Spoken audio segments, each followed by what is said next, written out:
With the baby boomers on the verge of retirement, we're at the tipping point where Social Security surpluses become deficits.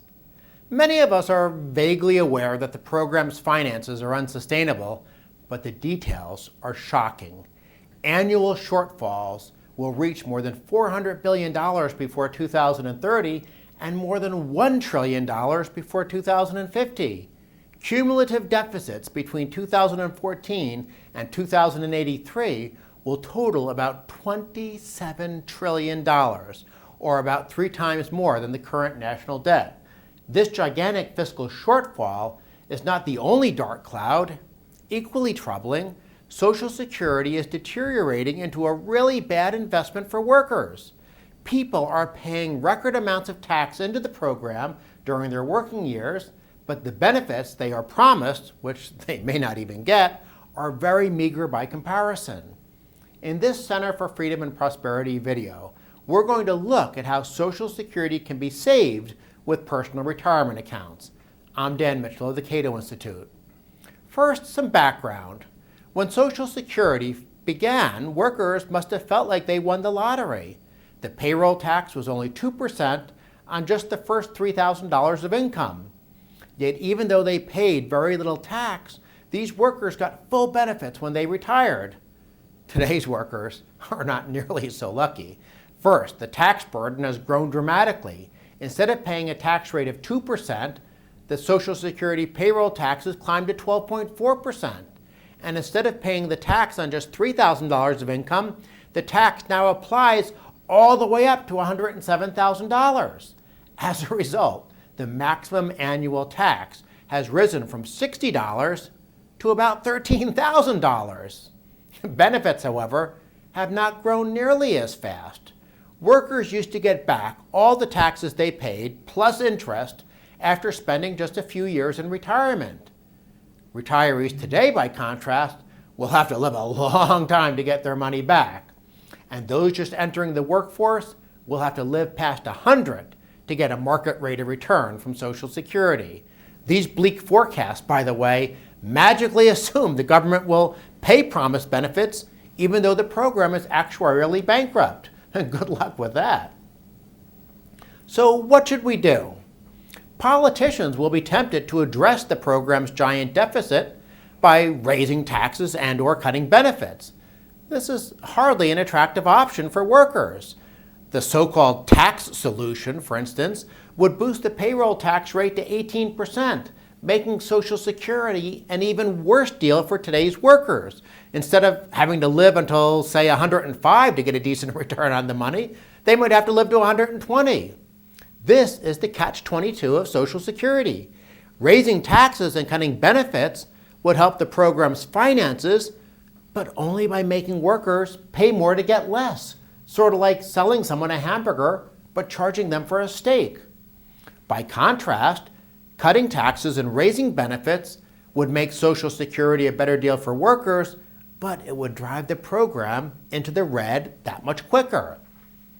Perhaps this is why so many countries around the world, facing the same demographic trends and fiscal problems as America, have responded by reforming their old age programs with personal retirement accounts. This modernization allows policymakers to escape the catch-22. Younger workers forgo the miserly benefits promised by government-run retirement schemes in exchange for the chance to invest a portion of their taxes privately. This saves the government money in the long run while allowing workers to amass greater retirement wealth. There are 6 things you need to know about Social Security and the case for personal accounts. 1. Social Security is broke. This is a simple matter of mathematics and demographics. It's good news that we're living longer, but it means that Ponzi schemes are doomed to fail. Future deficits will make our current mess seem trivial by comparison. 2.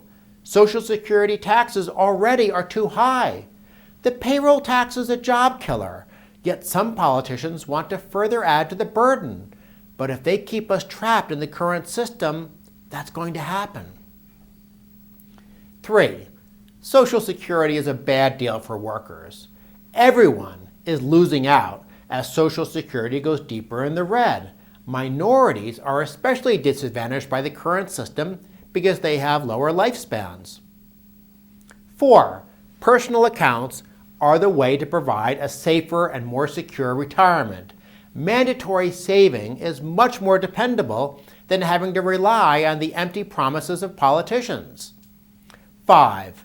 Personal accounts would boost economic performance. This slide shows some of the reasons we'll get faster growth, which of course is exactly what you would expect if you replace a tax and transfer entitlement scheme with private savings and wealth accumulation. 6.